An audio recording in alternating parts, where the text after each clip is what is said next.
I'm Betty Swann, and welcome to our show, Wisdom in the Night, where you get help for those tough decisions in your life.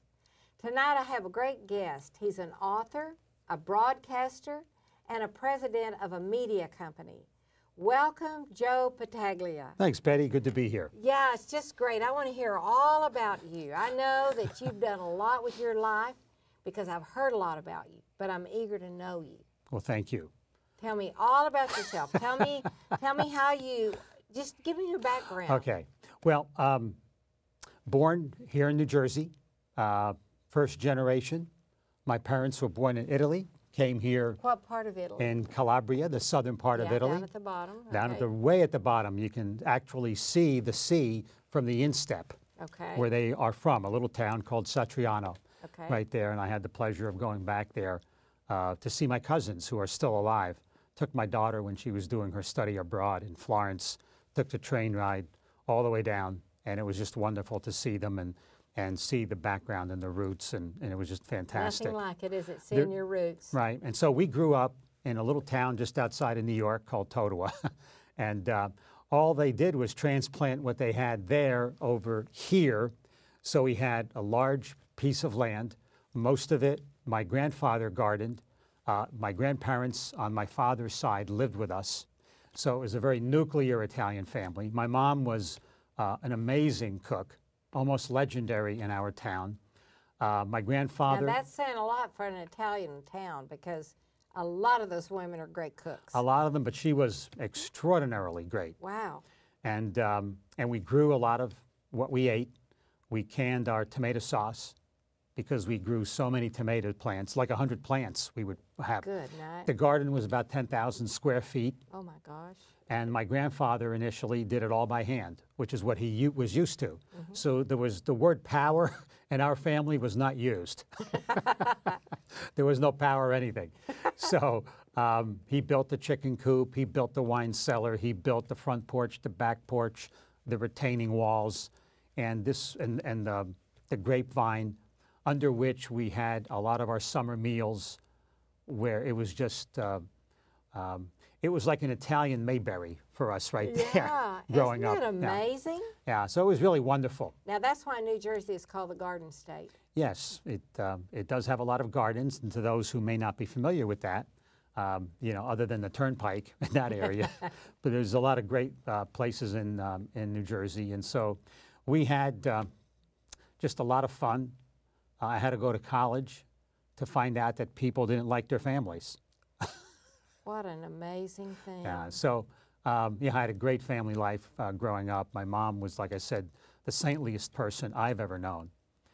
My dad was a shoemaker, so he actually made shoes by hand for people who had deformed feet.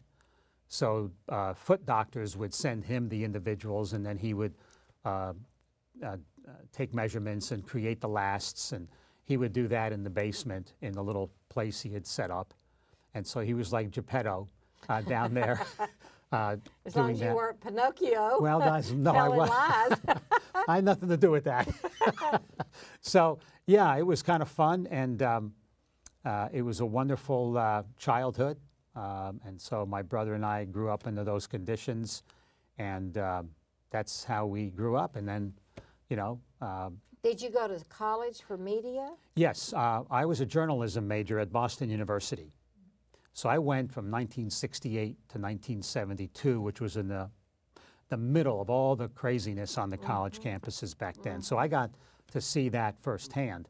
And it was in college at Boston U that I actually became a Christ follower. How'd that happen? Through Campus Crusade for Christ and their ministry. Yeah, really, really. And so they were active? They were active. That was their first year, and I met the gentleman who had started the campus ministry for Crusade. Bill Bright, or? Well, I met Bill later on, but it was another gentleman who started it there at Boston. Bill at this time was certainly back in California at Arrowhead, and leading the group, and so it just became the most natural thing to do at the time, because I always thought I was a, quote, good person, right? I had always gone to church. Were you Catholic? Oh, yes, of course. If you're an Italian kid from North Jersey, you're Catholic. Right. And so when they approached me with knowing Jesus personally, right, which is the essence of becoming a Christ follower, not necessarily a religious person, because we know maybe the you might distinction. explain that, because I know there's a lot of Catholics that are totally understand who Jesus is Sure. and all that he did, and yet a lot of times they feel like they have missed out on that personal relationship. Did you feel like you were missing out on that? No, because I thought I knew what that meant, but I really didn't. You see, the reality is that whatever label we affix to ourselves, religiously, Catholic, Protestant, non-something, the reality is that neither one assures us that we are actually following Christ until we actually decide to follow Christ.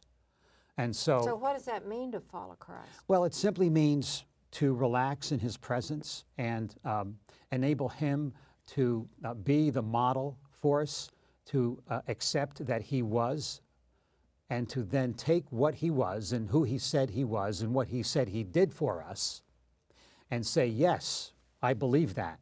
I confess that with my mouth. I believe that in my heart. And then begin to do the things that he did. So that would be a Christ follower, is believing who he is, Right. what he came for, and so doing that. And accepting but that. then following his teachings, or? Well, you have to follow how he lived and what he asked us to do. Because if I follow anything, I'm only following it if I adhere to the thing that says I should be doing when I'm following. Right. If I'm not, then am I following? Or am I going through motions? And so I was confronted at a point in time in my life there where even though I thought I was a good person, I had always done well in school. I had done well in sports, studies, anything I wanted to accomplish as a young man or as a kid, I could, So I had this real good confidence in my abilities because I knew that my parents loved me. I had friends that loved me. I was told that God loves me. So I had a very secure, confident upbringing to believe in the things that I wanted to do. But I understood that when this gentleman began to talk to me about the distinction between thinking that you're a believer in Jesus and how do you know for sure that you're a believer in Jesus? I said, well, no, I really can't say for sure. I'm just following a lot of the things that I've been told. But I've never really personally said yes to who he was and then to allow him to mold and shape my life, because the idea is to allow him, through the power of the Holy Spirit who indwells us, to give us the power. See, the wonderful news about the Christian life is that we can't live it. I know, nobody can. It's No. impossible. See, to me, that is the most freeing thing, to know that that it is impossible so you for don't me. have to do it yourself. Right. And neither does God want you to do it yourself. So to me, that's really great news, because I can't do it in and of my own power, even though I have my own power. It still can't achieve and accomplish the things that Jesus wants of us in our lives, and to have the kind of Spirit-led life that enables us to overcome circumstances, to not be drowned in the things that seek to assault us every day, emotionally, physically, and otherwise.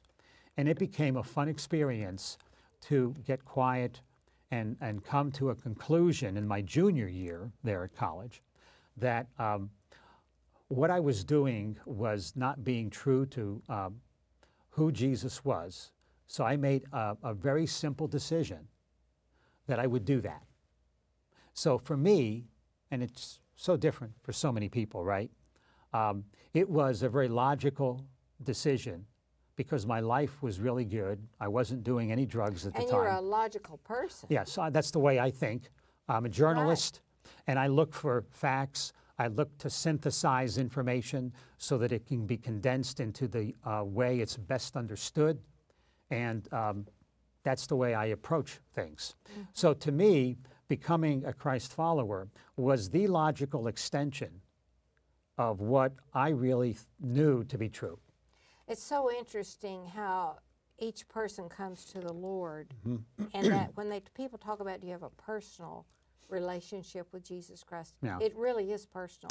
And like yes. what works for you might not work for someone else, and yet right. there are people watching you right now that are thinking, you know what, that really makes sense. That's the first time I've ever heard anyone say it that way, and it makes sense. Well, it does make sense because God orders the universe in a way that makes sense. Mm-hmm. And so not only do we look at Him, we can look around us and see that the universe has order to it. Often, and that appealed to you. That appealed to me. How did you get into what you're doing now, where you're an author, you work in movies some way, you promoting movies? What all do you do? Tell them. I know you had that radio show, don't you? Yeah, Tell about that. How'd you get into that? Everything is a long story. So let's try to synthesize some of this, because there's a lot, to all this. I get out of college. I'm a journalist.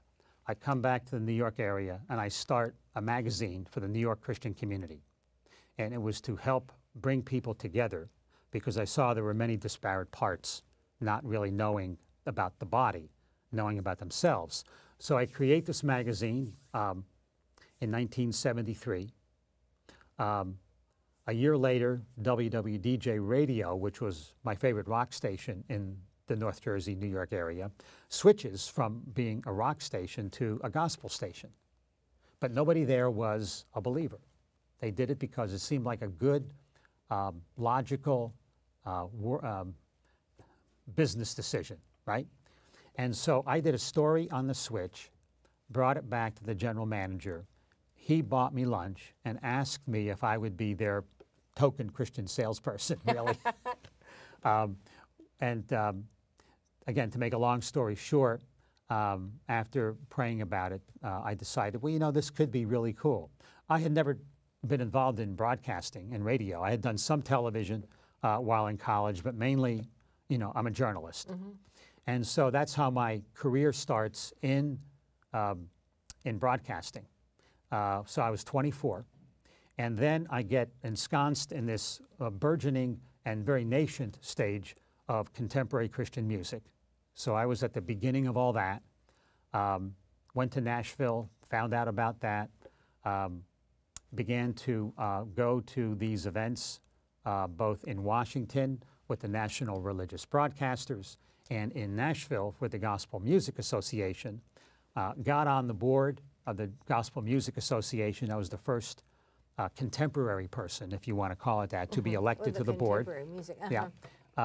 Did that for 20 years, was chairman for a couple. That's when we really began to work the Dove Awards and televise them nationally, and which is the Christian version of the Grammy. All the time kind of ascending the broadcast ranks from salesperson to sales manager, general sales manager to general manager. That's how I got into the broadcast thing and enjoyed that immensely. Now, you have this radio show every day? Well, the radio show that you're alluding to is I'm a executive producer of Keep the Faith, which is the #1 faith-based radio show in the country with 2 million weekly cum, like 600,000 average quarter hour, which is amazing. So we're on over 300 affiliates, and it's music and strong features that are compelling, telling stories to make encouragement contagious, as we say. So my partners and I do that. That's one thing here. And then I have my company, Renaissance, which is a media company that is an agency where we place media time, specifically radio, and even more specifically, mostly Christian radio. And this is my 25th anniversary of having my company, where we represent Dr. Steve Brown and his daily radio show called Key Life. We represent Prison Fellowship and do their radio. And then a lot of what I do is what you referred to on the movie side, is that almost 15 years ago I began getting involved in the, again, the nascent stages of the early faith-based movie thing. And it's really progressed, hasn't it? It's exploded, particularly over the last 5 years. So I've been involved in the highest grossing faith-based movies that have been out there, starting from The Passion to, say, Soul Surfer or just War name Room. some of those. Well, of course, it was, you know, from The Passion to Soul Surfer, everything that the Kendrick brothers have done, from Facing the Giants to Fireproof to Courageous to War Room, everything Sony has done, because I'm retained by them. So it would be Heaven is for Real, When the Game Stands Tall, you know. And do you see Christian movies growing more and more influential in the movie world, or taking a bigger percentage of maybe the marketing than it ever has? Well, it's certainly growing wonderfully. You know, some of the movies that have come out recently are just amazing examples. Like War Room. Like War Room was amazing. You know, Miracles from Heaven with Jennifer Garner that we worked on, which was an amazing movie. Risen. I saw that. Risen was an amazing movie with Joe Fiennes. You know, we just worked on, you know, The Case for Christ, Lee Strobel's story, a wonderful movie. We have another 4 or 5 coming this year. Really? Yeah. That many? Well, we have a couple one-night events with Fathom Entertainment, Jonah on stage, which is Sight and Sound in Lancaster, their presentation. We have a documentary with CBN later in May called In Our Hands, The Battle for Jerusalem, which is about the Six-Day War and the retaking of Jerusalem. We just finished Facing Darkness with Samaritan's Purse, about the Ebola crisis that happened and how they faced in that. Africa. Yeah, so there's some wonderful movies that are out there. We've got a bunch for next year as well. So this is a lot of what I do. And then I work with, you know, Mark Burnett and Roma Downey on a lot of their movies and TV things. And so they're just wonderful people. You know, I've only heard really nice things about them. You only will. From a lot of different people. Yeah, I mean, they are wonderful people, and she is about as sweet and real as they come. Touched by an angel. Well, yes, I love Roma. Her spirit is just delightful. And so my job, I see it often as an Aaron. My job is to help whoever is the Moses to keep their arms raised so that God can part the Red Sea that he has given them. Now, right there, see, I was going to ask you what you think your main purpose is from God. Yeah. And you just crystallized it. Yeah, that's a lot of what I'm about.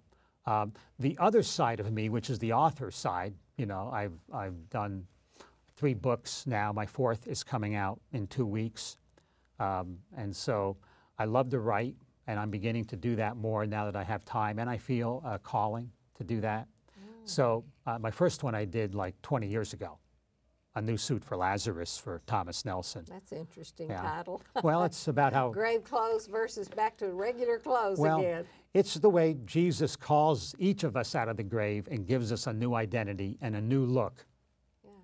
And so, and then the politically incorrect Jesus, which is still 2 years ago, I Now, what's published that all about? As a broadcaster, and more importantly as a communicator, I became really disappointed with the whole politically correct agenda, that few people understand the basis for that and the spirit that is behind that. I firmly believe that the spirit we bring into the work we do is the same spirit which is received at the other end by everyone who consumes it. Wow. And so that is why art, you know, and I've been involved in music and all kinds of forms of communication. That's why that is so powerful, because there's a spirit that goes into anything I produce as an artist and as a writer. And people say, explain that. And I say, think of it this way. And I go back to my mom's tomato sauce, okay? it was so delicious sometimes, I would just sit there and close my eyes and just bathe in the beauty of the tastes, right? Mm-hmm. So I try to make the same thing, right? Or somebody else says, well, here's the recipe. Doesn't come out the same. I firmly believe the reason that happens is that my mother and others who feel similarly about their product, she, in a kind of way that the universe works, the love that she had for the family who was to receive this and be the beneficiary of the art that she created, that spirit was the extra ingredient that we cannot replicate, and which is received at the other end. Love is a spirit in a way, isn't Yes. it? And it communicates all kinds of ways, even in tomato sauce. Yes. So that's kind of a simple way to understand what that means. And so when you look at the start of how politically correct systems developed in 19th century Europe to offset the oppression that people had under the ruling class at the time, which I totally understand, they had to create an us versus them mentality. And that's where that comes from. See, it comes from that spirit of us versus them, and saying things that you then define as the wrong things to say, And right? we've been through And that so, so yeah, much and so recently. that spirit was brought to America in the 60s, which I went through that time, and it has grown into the current mindset where we are asked to believe in things that aren't true and to assent to things that we don't even believe in. And so you no longer have... And ostracized if you do. Yeah, and Other things. which is totally antithetical to what really we are about as a country, right? Yeah, because as a country, we're known for embracing people. We have to embrace those who are different because, and those with different ideologies and positions. But today we see the very opposite happening in this, and this is a result of that spirit coming into this country. And that's what I believe now. I'm just saying this isn't, something just my thoughts. And so us versus them is the spirit that embodies. Well, and so what does that look something. like? Well, let's go into something else. I have something else I want to ask you because I can tell you're doing a lot with your life and have done a lot in so many different areas. I'd like to know what kind of challenges have you encountered? And in the time we have left, I'd like to know what kind of challenges you've encountered. And then, as you were telling me before we started the show, you believe God has said your greatest days are still ahead. Sure. And I'd like for you to address people who are watching this, not only with challenges, but keep the vision that age does not stop you. You could begin actually moving into your greatest work right now. Could you kind of address that? Sure. Let me try to define that because there's a lot there to unpack. All right. Okay. Challenge is part of growth. And so God allows challenges in our lives in order to help us understand our dependence, not our independence, which is kind of the American mindset. And so the challenges for me have been to start things that people didn't think were either possible or to believe in. But let me tell you the greatest challenge, which has been my wife's health. My wife has MS and cannot walk right now, but has been healthy. Then she was, and we found a doctor who has put that to a halt 12 years ago, a wonderful doctor in Long Island. So she has not had any further exacerbations in 12 years. That's a whole nother discussion and program as to how easy it is to help someone in that condition. And so the challenge has been, how do I see that? And this is one of the chapters in my book about the the way in which I handle challenges like that, right? And so that has been the greatest challenge because it could create in me a desire to not do things, a desire to say, God, why this? And so But we never talk about that as a challenge. We always talk about it as here's an opportunity to see how we're going to do these things. It's not like you're not going to have them. It's what you do with them. And Sure. you're saying you don't let it stop you. You do everything you can to solve the issue, like this wonderful help you've gotten for your wife. But talk to me a little bit about where you're headed next. I mean, like if I said to you, Joe, where do you see yourself 10 Sure. years from now? You would be, what, 70, what? Well, 10 years from now, I'd be 77. All right, and a lot of people think, oh, I'm 70, I've already done everything, I'm too old. And what would you say? I would say this, that the reason God puts us here is to accomplish His will, not ours. And so if you believe that you have a calling, and I see what I've been involved in all these years, it's been like 43 years now doing the stuff I do, He is now showing me that there's so much more on the movie side, on the writing side, that I have finally come to a position of understanding so that I am qualified to write something that I feel might benefit someone. You see, age merely makes you better in order to understand the things you couldn't understand when you were younger. Mm-hmm. And so instead of wrapping our lives up at a certain age, that is when God says, I may have to unfold you so that you can allow what I have given to you in all this wisdom now to be applied. And you're healthy. And yes. that's I can tell that about you. Your mind's still very active. Yes, well, I try. Yeah, right. Well, I can tell. Well, I want to talk to all of you that are listening. Do you realize that we live in such an unusual time in America? There are teenagers that are making fortunes, coming up with technological ideas. There are older people that in other times would be sitting by the road saying, that's it. And instead, they're taking off on new adventures, just like what you're hearing Joe talk about tonight. So I want to thank you so much for tuning in. I guess you can tell it wasn't an accident that you turned on the TV tonight and listened to him. I hope you receive some wisdom and that you have a great rest of the night, whether you're going to sleep or going to work, or you're just going to be thinking about what he said.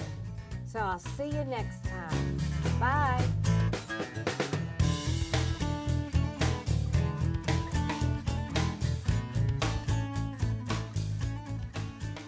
Hello, I'm Betty Swann, the woman who interviews people on the show.